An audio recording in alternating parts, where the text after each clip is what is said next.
চলতে আছে, দুটা করে আসবো, দুটা পরে যাবে, সেই দিশাতে সরকার কাজ করে বলতে হবে।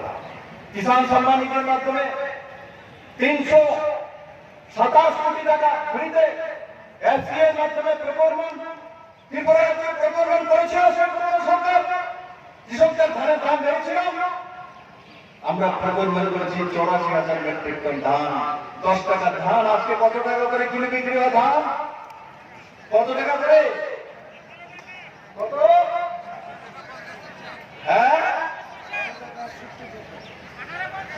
18 টাকা করে ধান বিক্রয় পার কিলো। আগে কত বিক্রি হতো?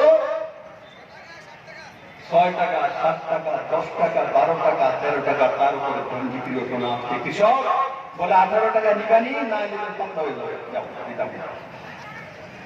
আজকে কৃষক 18 টাকা করে ধানের কিনে বিক্রি করে কিসের জন্য? ধান প্রকল্পন করার জন্য, এমএসপির জন্য। এই সরকার করেছে।